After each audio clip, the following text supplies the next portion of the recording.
ముందుగా వేదిక టీవీ ప్రేక్షకులకు స్వాగతం. వేదిక టీవీ చేపడుతున్న సర్వే ఏదైతే ఉందో ఇది కేవలం ప్రజల అభిప్రాయాలు మాత్రమే. వేదిక టీవీ అభిప్రాయం కాదు. నిజాన్ని నిర్భయంగా ప్రజలతో మాట్లాడి చర్చించడానికి వేదిక టీవీ ఎల్లప్పుడూ కృషి చేస్తుంది. ఇందులో భాగంగా ఈరోజు సూర్యాపేట జిల్లాకు రావడం జరిగింది. మరి ఈ సూర్యాపేటలో ఉన్నటువంటి కొత్త బస్ స్టాండ్కి చాలా గ్రామాల నుంచి ప్రజలు నేరేడుచెల్ల, భీమారం, కోదాడ, తుంగతుర్తి, ఖమ్మం, తొర్రూరు, మహబూబాబాద్ నుంచి ప్రజలు ఇక్కడికి రాకపోకలు సాగిస్తుంటారు.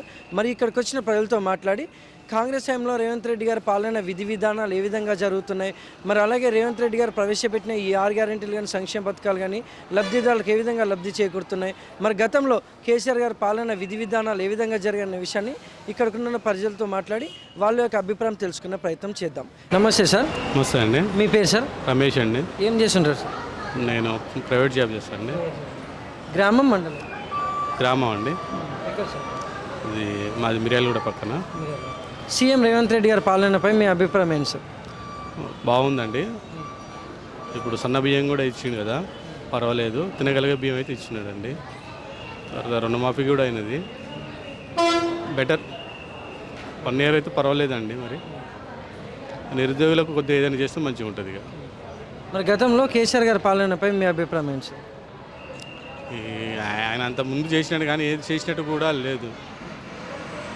అంతా ఏదో పైన చేసిండు. రుణమాఫీ అది అని చెప్పిండు, రైతు బంధు అది అన్నది, కానీ అంతా ఎలక్షన్ స్టంట్ కోసం అంతా. రేవంత్ రెడ్డి అయితే అంత పర్వాలేదు. అంతా లోడ్ బడ్జెట్ ఉన్నా కూడా మంచి మంచి స్కీమ్స్ పెట్టాడు, పర్వాలేదు. ఈ 6 గ్యారెంటీలు కూడా గ్రామాలలో లబ్ధిదారులకు లబ్ధి చేకూరుతుందంటారా? 6 గ్యారెంటీలు అందరికీ లబ్ధి. గృహజ్యోతి వస్తూనే ఉందండి, కరెంటు, ఫ్రీ కరెంటు. ఇప్పుడు మా ఆవిడ కూడా ఉచిత ప్రయాణం చేసింది, ఉచిత ప్రయాణం ఉంది. గ్యాస్ వచ్చింది, పర్వాలేదు. మా అమ్మకు కూడా పెన్షన్ వస్తున్నది. సన్న బియ్యం కూడా తీసుకున్నది, మా అమ్మ తీసుకున్నది. మంచి సన్న బియ్యం కూడా మేము తినే వస్తుంది ఇప్పుడు, పర్వాలేదండి. సన్న బియ్యం అయితే వాళ్ళకు గ్రేట్ అనమాట. ఈ స్టేట్లో సన్న బియ్యం స్కీమ్ అయితే బాగుందండి. తినగలిగే బియ్యం అయితే ఇస్తున్నాడు. దీనికి మాత్రం రేవంత్ రెడ్డి మాత్రం చాలా రుణపడి ఉండు పేదవాళ్ళకి మాత్రం. ఈ సన్న బియ్యం స్కీమ్ అయితే చాలా అసలు బెటర్ అనమాట పేదవాడికి. Thank you sir. Okay sir. నమస్తే అమ్మా. నమస్తే, చెప్పండి. మీ పేరమ్మా? సాజిదా నా పేరు. ఏం చేస్తుంటాము? నేను హౌస్ వైఫ్ని. గ్రామం, మండలం? గ్రామమే. ఎక్కడ? సోమవారం, నేరేడుచెర్ల మండలం, సోమవారం గ్రామం.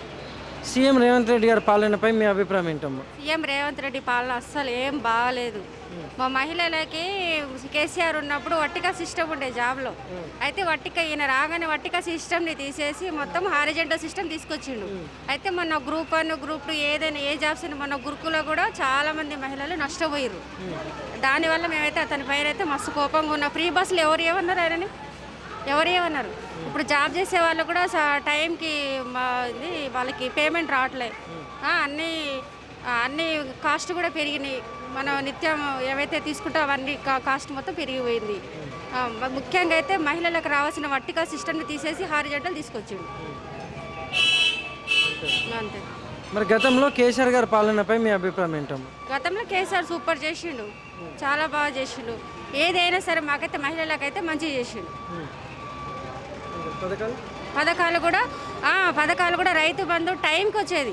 ఆయన ఇట్లా ఒక బటన్ నొక్కగానే అందరికీ టైంకి ఒక 1/4 ఎకర్ నుంచి 5 ఎకరాలు ఉన్న 8 ఎకరాల్లో డబ్బులు పడేది. ఈయన రేవంత్ రెడ్డి వచ్చిన కాంచి వచ్చే ఇప్పుడు ఎకరం ఉన్నది కదా, ఎకరంలో వచ్చే డబ్బులు కూడా రావట్లే. 7,500 వేయాలి కదా, రావట్లే అవి టైంకి. రైతు బంధు కూడా రావట్లే. అవి 1000, 2000, 3000 అట్లా కట్ చేసి 500, 1000 అట్లనే వస్తున్నాయి. మాకైతే ఇప్పటివరకు రైతు బంధు రాలేదు. కేసీఆర్ ఉన్నప్పుడు టైంకి రైతు బంధు వచ్చేది. థ్యాంక్స్ అమ్మా. Okay, thank you. నమస్తే సార్. చెప్పండి. మీ పేరు సార్? విష్ణు. ఏం చేస్తుంటారు సార్? నేను హాస్పిటల్లో చేస్తాను. గ్రామం, మండలం? దాచారం గ్రామం, నేరేడుచెర్ల మండలం. సీఎం రేవంత్ రెడ్డి గారి పాలనపై మీ అభిప్రాయం ఏంటి సార్? ప్రజెంట్గా అయితే కొన్ని సిచ్యువేషన్స్లో టీఆర్ఎస్ గవర్నమెంట్ ఉన్నంత ఫాస్ట్గా లేదు, కొంచెం స్లో ఉంది. ఇందిరమ్మ ఇల్లు అయితే ఏంది, ఇప్పుడున్న సిచ్యువేషన్స్ అయితే కొంచెం డౌన్గానే ఉంది. టీఆర్ఎస్ ప్రభుత్వమే మంచిగా అనిపించింది.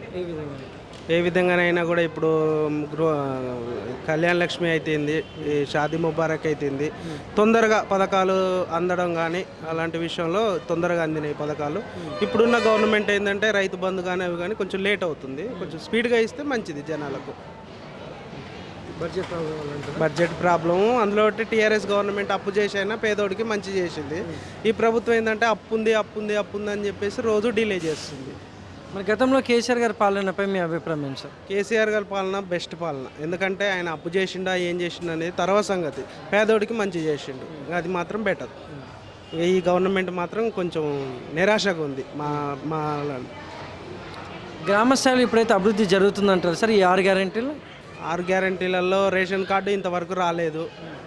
ఇంద్రమ్మ ఇల్లు అన్నారు, అది రాలేదు. ఓన్లీ అప్లికేషన్ తీసుకోవడమును పక్కకు పడేయటం, అది జరుగుతుందా అనేది కూడా మనం పోయి ఎంఆర్ఓ గారికి డైరెక్ట్ అడగలేము.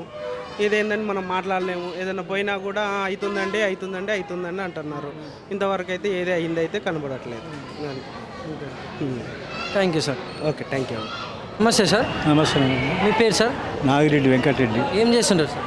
అగ్రికల్చర్ వ్యవసాయం, గ్రామం మండలం ఎక్కడ సార్? సూర్యాపేట మండలం, జిల్లా సూర్యాపేట. సీఎం రేవంత్ రెడ్డి గారి పాలనపై మీ అభిప్రాయం ఏంటి సార్? సీఎం గారు రేవంత్ రెడ్డి పాలన అంత దురదృష్టకరంగా ఉంది, ఏం బాగాలేదు. బస్సులు ఫ్రీ పెడితే ఏం లాభం లేదు, రైతులకు అన్యాయం చేసిండు. ఒడ్లు ధాన్యం కూడా అన్యాయం చేసిండు. పరిపాలన ఏమంత బాగాలేదు, మంచి పద్ధతి కాదు.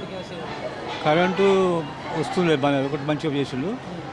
ఇక ఒకటి కరెంటు ఫ్రీ అనేది 100 యూనిట్లు ఈ బస్సు ఒకటి ఫ్రీ చేసిండు. మిగతా అన్నీ ఏం బాగాలే.